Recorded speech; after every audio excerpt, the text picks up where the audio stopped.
Hey guys, today is a special day. You know, I am in photography all my life. As in 1985, as a 11-year-old boy, I made my first photo in a darkroom.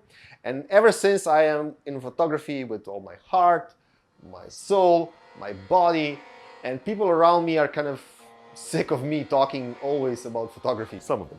I was a very successful digital photographer, but 8 years ago I said, I have enough.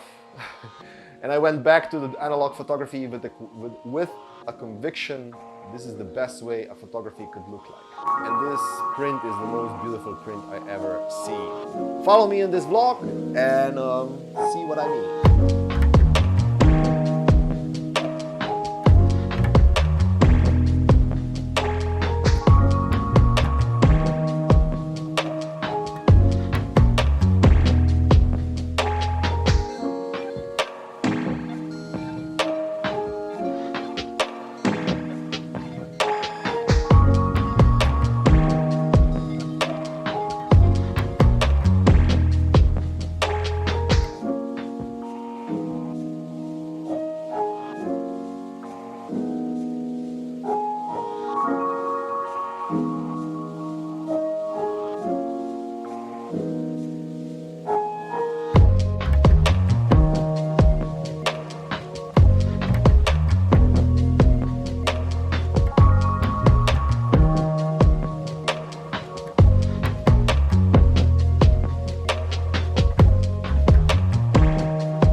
What do you think?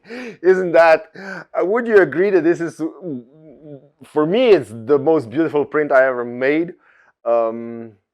It's, you know, a carbon print on glass, but for me and for many people that I know, is the best medium how to make a photograph look good. And let me explain why. Okay, what you need to know about carbon printing is that is, you know, translucent. You know, look, it's transparent, right? So when you back it with paper, the light comes through, bounces, and then goes back. This characteristic doesn't have any kind of other print. You know, silver gelatin, inkjet, albumen or salt print, whatever, gum print even, you know, they all have a dot on the paper. They have a dot as a fundamental brick of an image. But this, it doesn't have a dot. It has a translucent, half transparent gelatin. That's why you have this kind of viscosity, this silkiness of tones that you cannot get with any other printing process. And you know, and literally, this is what you see here is literally a relief. A relief. So basically, when you have let's say when you have a branch is basically, if you look at like this, it's like no gelatin and then a hill of gelatin and then no gelatin. So when you put it down on the paper, it literally looks like a 3D image. Of course, I cannot render a 3D image with one single lens camera, but you know, when you look at it, you have this kind of, it has this kind of 3D quality that is just unique and amazing. Another amazing characteristic of carbon printing on glass is that you can back it with any kind of paper, any kind of backing. For instance, look, this is kind of like a warm white, but now we are going to do this kind of white. And let's compare it with this kind of white, you know? Look at that.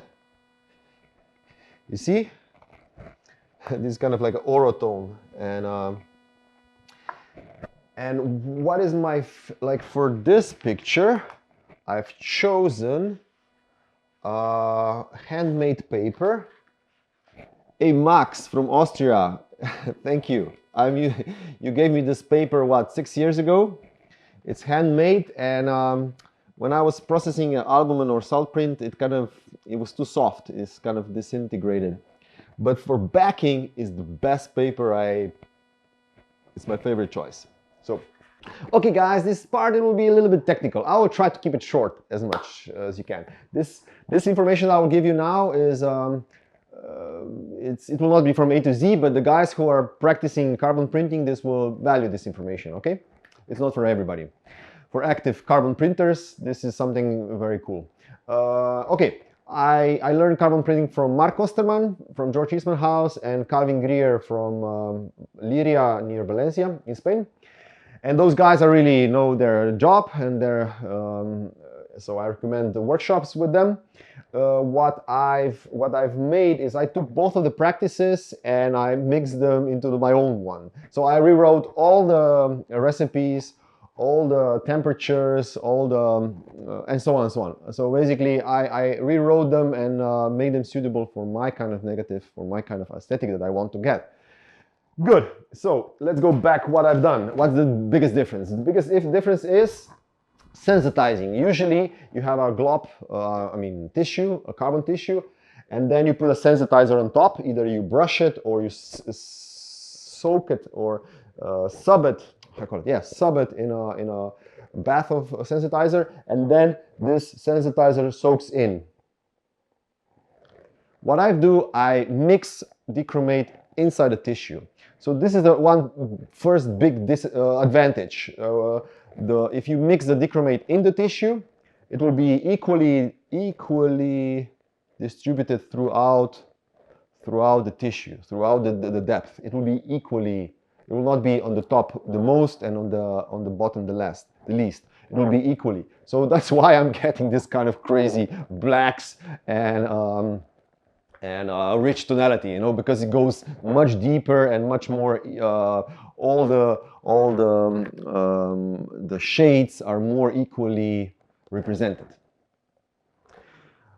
But there is a trick. If you mix a dichromate inside a glop, it will start hardening immediately. That's why I put soda caustica inside to make it to slow down the process. So instead of a couple of hours, I have 2 days to use the tissue. If I don't use it in 2 days, I throw it away. That's the first big advantage of like tonality. By my opinion, that's a big advantage. But second is even more important is environmental. Potassium dichromate and dichromates are very poisonous stuff. They are carcinogenic. They are causing infertility. And you know, you have a hazard list. Dichromate has it all. So you know, that's why you want to handle with it the least as possible. So you know, if you're putting a dichromate inside a glop, you need it, I would say, 10 times less, or even more than 10 times less, if you would sub it under the, you know, in a bath of dichromate. So that's a, you know, ecological, environmental issue that's very, very beneficial for that. And you know, if you want to know the recipe, I can gladly show you. So I will not read it, just here it is. Try it out, you know, maybe it'll work for you, maybe it will not. Okay guys, that's the end of the film, that's the end of the vlog. This is my most beautiful print I ever done. If I'm honest, if I'm totally honest, it's also the best print I ever seen. I'm so thrilled. It's of course, it's a matter of taste, okay? Anyway, the point is, I'm really thrilled because it took me a long time to get here where I am at the moment, and now I'm not stopping. This print is actually sold already. Riccardo from Italy bought it, but I made another one, which also for myself. It's a little bit less contrasty. Good. Oh, yeah. You know, I must tell you one thing. As you have seen, maybe, or maybe not, in my latest vlogs, I wasn't droning much, but then in my last one I did. And because I borrowed a drone, and actually I crashed it. It's just like, you know, anyway, it crashed. Anyway, so that's why I'm forced to finance it back and repair it. I'm putting this print on eBay as an auction starting from $0.99. You can also buy the other one. It's in my shop.